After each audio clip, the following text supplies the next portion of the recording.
Hello, Bill Tucker. Let's have a little chat today about confidence in dating. So the question is lack of confidence holding you back in dating? Because dating can be really hard for lots of women, especially over the 30s, 40s, 50s, even 60s. Now, especially if you just come back from dating and not been in dating for a while and you go, oh my God, the rules have changed. The whole thing is very different from now.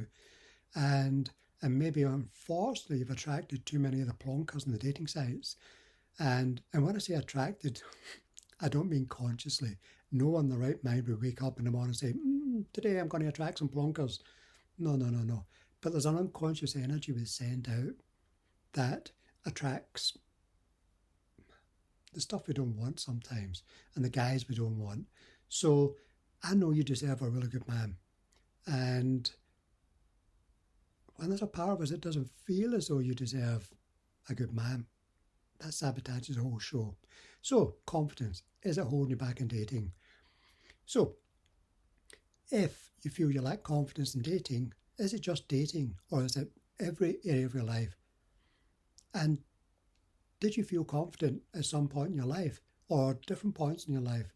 And because the truth is, the confidence, some people say we're born confident, some people are born confident. Now, some people are, but it's really the background. And if someone's brought up in a nurturing, caring, loving family who were there for you, supportive, encouraging you, praising you, of course you're going to be more confident. And if you feel as though you're covered, your back's against, there's people behind you and your back's always covered and you're supported no matter what you do, whether it's right or wrong. And if you fail, there's someone there to pick you up. Of course you're going to grow up feeling more confident. Or maybe the confidence was taken from you at school, maybe the church, maybe other kids at school. Maybe you weren't in that group, or maybe you started meeting guys and going out with guys and you met, heaven forbid, the insecure guy. And the only way an insecure guy is the only way you can feel more secure is to put a woman down. Bad news, really bad news. Keep away from insecure guys. You really don't want to be with them. And if you've already found that out the hard way, then I'm sure you want to change the picture. So, the confidence, having confidence is about having faith and belief in ourselves. And it doesn't mean we have to be big-headed and be all and all that nonsense. The world doesn't need any more insecure, big-headed people. So, being confident, it comes from the inside out. And there's nothing more attractive to a man than a woman who is confident in herself. It's beautiful. It's so sexy. It's so beautiful. And it's so desirable. So, have a check back in your own life. Where was the confidence stolen from you? Because the truth is, it's a story. It's your story. But it's not who you are. It's not who you are. It's a story. So we have to unplug from that story. Who was it that robbed you of your confidence? Have a look back there, join up the dots and let some of this stuff go. Also have a look in your life. Were there times in your life where you did feel confident? I want you to step back into those memories, whenever they are, whatever was going on, whoever was in your life that time, whatever your circumstances were, and ask yourself the question, why did I feel confident back then? And why don't I feel confident now? And sure, life takes its toll, but there's reasons why we felt confident back then. Was it something we were doing or how we looked or whatever it was, or the people we were with? Then have a look back then. And I want you to tap into those memories of back then when you did feel confident, because here's a real big important thing here. That energy that's been created, that's there for life. And we can connect with that memory. So there's two parts to this. One, the memory. Two, the feeling, the emotions connected to that memory. So we can bring that memory from the past, no matter when it was, when we felt confident about ourselves. That's the memory, circumstance, experience. Connect it with a good feeling in the present tense. Bang. In the subconscious mind, that's now live in the present tense. The subconscious mind doesn't know past, present, future. There's no such thing. It only knows the present. That's it. The subconscious mind, literal black and white, present tense. So when we connect with a past memory, when we felt good, present tense, feelings, emotions are what makes it live in the present tense. Go for it and milk it for all it's worth. especially before you go out for a new guy. You know, that eager anticipation before you go out with someone. Sometimes it's a bit nervous as well, but that's okay, as long as it's not overpowering. And we really feel nervous and lack confidence when we have come in on ourselves, when our energies are contracted.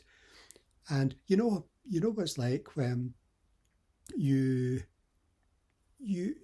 speak up for someone else who's not that confident. How confident can you be then? It feels really good, doesn't it?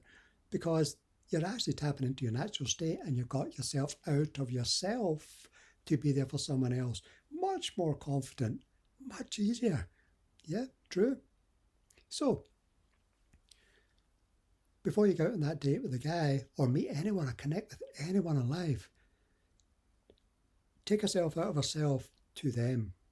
And because when we're focused on them, we're away from ourselves. And it's easier to feel confident when we're focused on someone else. Yes. Now, people say, well, but Bill, I'm not interested and I don't know what to say. Here's a trick. To appear interesting, you only have to be interested. When you're interested in someone else, you now become interesting because people love to talk about themselves. True. We all like to talk about ourselves and we all like to be given the chance to speak. But when we give other people the opportunity to speak, we're out of ourselves. When we're asking the questions, they go, I don't know what to say. Five words. The reporters have used these in the field since reporting time began, whenever that was. Who, what, why, where, when. So it's who, what, why, where, when. Those are the questions. That'll instigate any conversation anywhere with anyone, and it will keep it going for as long as you choose. And obviously you don't want it to sound like an interview, so you can ask the questions. And say, for instance, you turn up at a social event, a party, or whatever it is, and you want, say the purpose is to meet people, just to connect with people, because the more people we connect with, the more people that will connect with us. Life's a two-way street. And confidence is a two-way street. And most women say, well, I like a guy who's confident and with a great sense of humour. So that should really be a two-way street. So we have to soften how we feel about a lack of confidence and get back into the present tense and feel more confident. So you're at the social occasion, you meet someone and you say, oh, who are you connected to at the party? Oh, where do you come from? Oh, that's a lovely accent. Oh, what brought you to this neck of the woods of a different place? Oh, that's a lovely Newcastle accent, for instance. Oh, how long have you been down here? There's the questions. But to keep it out of an interview scenario, obviously, then you also input when they say where they're from or how long they've been there. So, oh yeah, I moved down here and such and such and such and such, and I love it here because it's, like this. Like I love living in Devon, although I'm from the west coast of Scotland. I love living in Devon because I love the beautiful green countryside like there was in Scotland.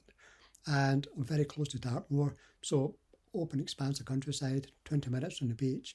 These are the things I love doing, great roads for riding my motorbikes, all this sort of stuff. So you're in the conversation, who, what, why, where, when. Keep every conversation going. And the truth is, we get who and what we believe we deserve. And the deserving part comes from the inside out. And when we feel we do deserve it, not from here, but from a heart, from a place of humility even, it's like, yeah, this is what I want. I want a really good guy that I deserve. And we have to make ourselves available to deserve and to welcome it in. And lots of women say, well, Bill, I fear rejection. I can't be confident because I fear rejection. Sure, it's a big deal in human beings. Even though the truth is, you go to the party without a man, you leave without a man, you haven't lost anything. But rejection is only painful when we take it personally.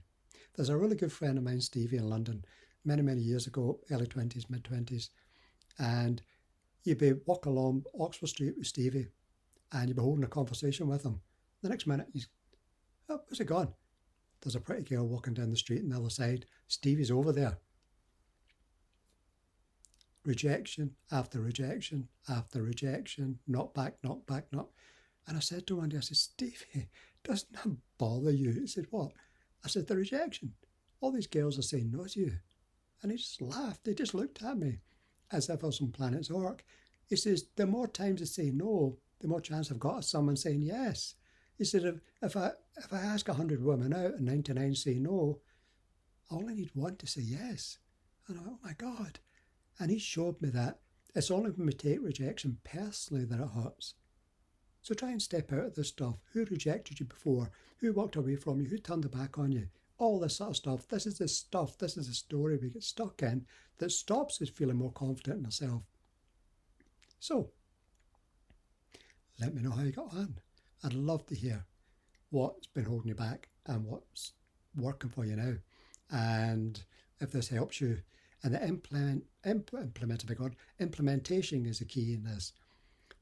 Practice the who, what, why, where, when. Practice it in front of the mirror. Practice it with a good friend until you get it, so it's just natural. And anytime you connect with anyone, go out of your way to meet strangers, even for a short period of time, a few minutes, and just practice. The more comfortable it becomes, the more comfortable it'll be, and the more confident you'll appear, and the more interesting to that new guy when he shows up. How good is that? And you're also changing the energy. You're in the expansive energy. You're going out to meet him, to bring him in.